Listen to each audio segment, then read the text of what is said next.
تو هم ورم معده داری؟ احساس میکنی که وقتی غذا خوردی انگار یه تیکه سنگ بزرگ قورت دادی؟ یا از اینایی هستی که بعد از غذا هی آروغ میزنن و هی رفلاکس دارن و ترش میکنن؟ نکنه جزو این دسته آدم هایی هستی که احتمالاً تا اعصابشون به هم میریزه یه استرسی بهشون وارد میشه، اولین جاییشون که آسیب میبینه و درد میگیره معدهشونه و این درد معده میکشتشون. توی این ویدیو یه نقشه راه میخوام بهت بدم که با 4 تا کلید واژه طلایی و مهم و 4 عادت بنیادی و 3 تا هم از اون دواهای درجه 1 خونگی سریع برای اون زمانایی که دیگه کار از کار گذشته و نیاز داری بالاخره یه کار فورس ماژور و اورژانسی انجام بدی برای اینکه معدت آروم بگیره، این نقشه راه رو برات تنظیم بکنم تا آرامش دستگاه گوارشت و آرامش خودت برقرار باشه. اما اون 4 عادت بنیادی چیه؟ این 4 عادت دقیقاً مثل 4 ستون میمونه که البته خیلی گسترده تره. من فقط 4 تاشو به نمایندگی دارم بهت میگم که واقعاً میتونی سلامت معدت رو این 4 ستون بنا کنی و 4 ستون سلامت گوارشت رو بتونی برقرار بکنی. اولیش که شاید یکی از مهمترین ها باشه اینه که تو باید مثل پادشاه ها غذا بخوری، نه مثل سربازا. تون مثل یه سربازی که بود و غذا بخور تا فرمانده گیر بهم نده. نباید اینجوری غذا بخوری. خوردن غذا با سرعت اختلال تو هضم ایجاد میکنه. چرا؟ چون معده باید یه چیز مایع تقریبا حالا غلیظی رو تحویل بگیره که بتونه درست هضم بکنه و بعد تحویل کبد بده که کبد خون ازش بسازه. اما وقتی تو نجوید قلمبه قورت میدی پایین، طبیعتاً معده چون یه چیز ناهمسو و ناهمگن با فرایند کاریش تحویل گرفته، طبیعتاً یه چیز با بیکیفیت و ضعیف هم تحویل ارگان و سیستم بعدی میده. خب بدیهیه که خودش باعث ایجاد امتلاع، همین تون خوردن باعث امتلاع و سنگینی معده میشه. سر معده سنگین میشه و آسیب به دستگاه گوارشت ایجاد میشه. احساس میکنی انگار یه تیکه قلب سنگ قورت دادی و سنگینی احساس میکنی. هضم دچار اختلال میشه، طول میکشه. یعنی یه چیزی که شاید 1 ساعت 2 ساعت هضم میشد حالا 4 ساعت معده تو رو درگیر کرده که بخواد هضم بشه. پس حتما باید غذا رو آرام آرام و با دقت و توجه بجویی. باور کن اگر تو شرایط جویدن درست غذا رو نداری، غذا نخوری، بدنت سلامتش بهتره تا زمانی که غذا رو تون بخوری و فکر کنی که خب من الان یه غذا خیلی خوبه با کیفیت ارگانیک رو تون حالا خوردم، اشکال نداره که. نه، همون غذا خوبه با کیفیت ارگانیک رو اگر تون بخوری کارزاره و عملاً هضم درست اتفاق نمیفته و چیزی گیرت از اون غذا نمیاد. ستون دوم اینه که لطفاً با استرستون معدتون رو آتیش نزنید. اگه میبینی استرس بهت وارد شده و به هم ریختگی ایجاد شده، خب غذا نخور، نشین سر سفره یا نرو در یخچال باز کن یه چیزی بخور. چون اصلا استرس به خاطر اینکه دهانه معده یک تجمع عظیمی از اعصاب هست که دقیقاً از مغز نشأت میگیره و این استرس رو دقیقاً سینکشی‌های عصبی بدن تو اثر سوء داره، خب اختلال عملکرد ایجاد میکنه رو معدت، نمیذاره غذا درست هضم بشه و حتی بعضا دهانه معده که باید بسته بشه درست بسته نمیشه، هی میزنه بالا و رفلاکس ایجاد میکنه. حتما سعی کن کنترل کنی استرست رو و اون به هم ریختگی عصبیت رو. یک کار ساده رایگان در دسترس تنفس عمیق شکمی برای کنترل استرس. چه همون لحظه‌ای که استرس بهت وارد میشه شروع کنی نفس دست رو بذاری رو شکم بیا جلو، نگه دار 3 تا 5 ثانیه، بعد بگو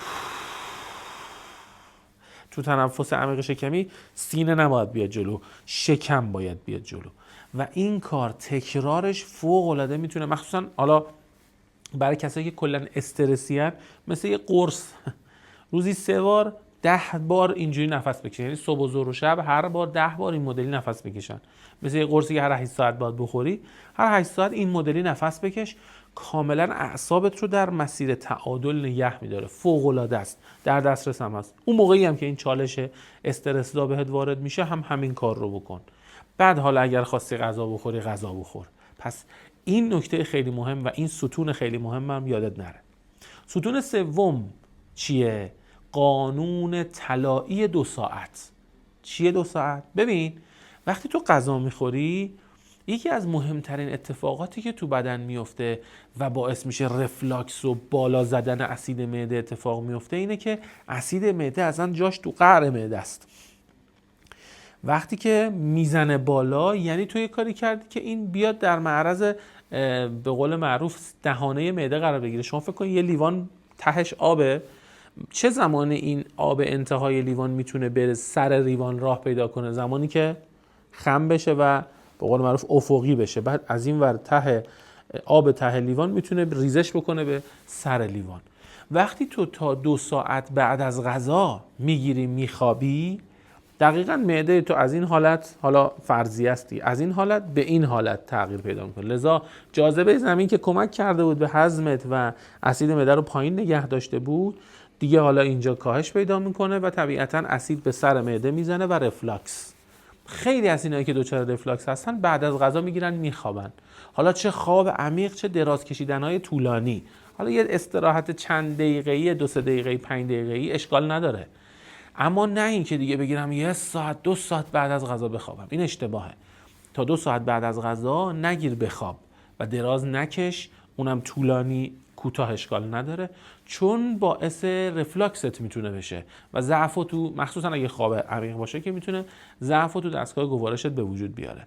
پس اینم قانون و شاکله سوم سلامت معده. قانون 4 میگه که معده‌تو غرق غذا نکن. چه خبرته هی تون تون تون تون تون تون رو هم غذا میخوری؟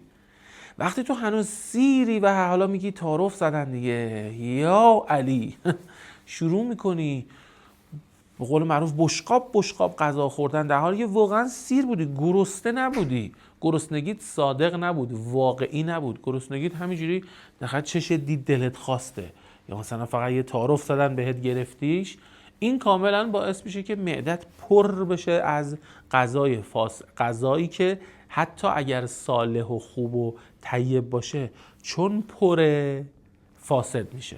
وقتی فاسد شد اختلال عملکرد در گوارش اتفاق میفته، یبوست ها میاد، همون سنگینی سر معده میاد، حالت تهوع میاد، هضم ناخوب اتفاق میفته، بعد میتونه زخم معده ایجاد بکنه، بعد میتونه زخم اثناعشر ایجاد بکنه، بعد میتونه کبد و چرب بکنه، بعد چون سر شروع ماجراست تا ثریا میره، بعد این ماجرای فساد پیش میره و بدن رو خراب میکنه. پس یادت باشه ما اجازه نداریم اینقدر رو هم دیگه بی خود و بی جهت، هنوز انرژی نسوزونده، فقط از این مبل به اون مبل جابجا شدی، اتفاق خاصی نیفتاد که تو اصلا صبح تا ظهرت اینقدر مصرف غذایی زیاد آسیب زاست برات.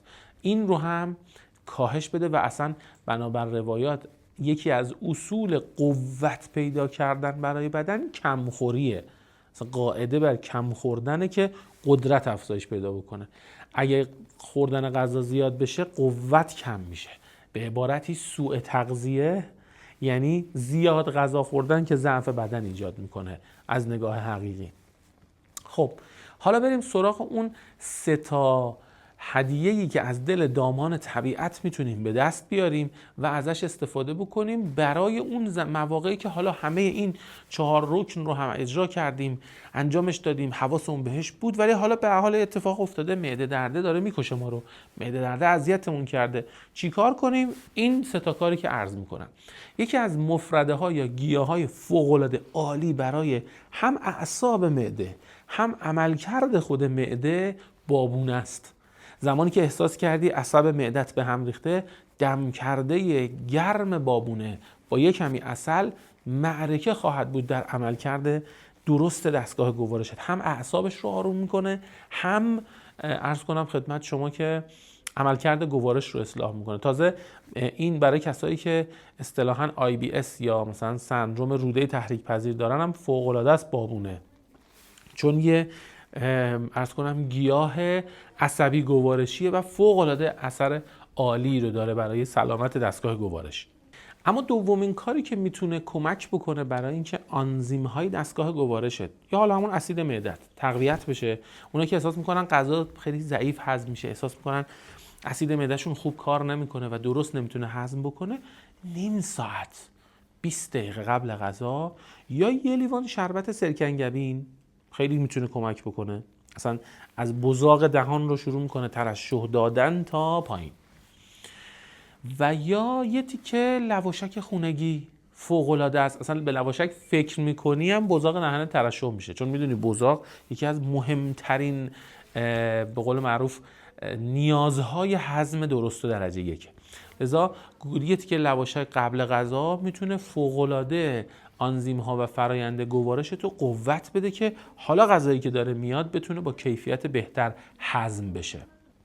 اما سومین کاری که و سومین هدیه‌ای که میخوام بهت بدم توی این ویدیو از دل طبیعت اینه که بعضیا هستن بعد از اینکه غذا رو میخورن هی آروغ و رفلاکس و اینا، برای اینا یکی از بهترین ها و مجرب ترین ها یا رب به یا رب انار ترشه که رب به خیلی کاربردش بهتره برای اینکه کاملا اینا قابضن، یعنی جمع کنندن. دهانه معده وقتی سست باشه و خوب بسته نشه، وقتی داره این دهانه معده زیرش به قول معروف داره پخت و پز انجام میشه، هی میزنه بالا، مثل قابلمه ای که تا لب به لب پرش کرده باشی بعد در حال قل زدن باشه، هی غذاها بپره بیرون یا مثلا یه خورده آب غذا بپره بیرون. وقتی درشو بذاری یا دهانشو ببندی دیگه نمیریزه بیرون. وقتی شما بعد از غذا یه قاشق چایخوری یا مرباخوری رو به یا رو به انار مصرف میکنی، قابض در فم معده رو میبنده و کنترل میکنه این به هم ریختگی که احتمالاً شایعه و وقتی به کثرت و دفعات اتفاق بیفته به مصرف بشه میبینی که تموم شد. رفلاکس و سوزش و برگشت غذا کاملا جمع میشه و تموم میشه و تموم میشه و تموم میشه.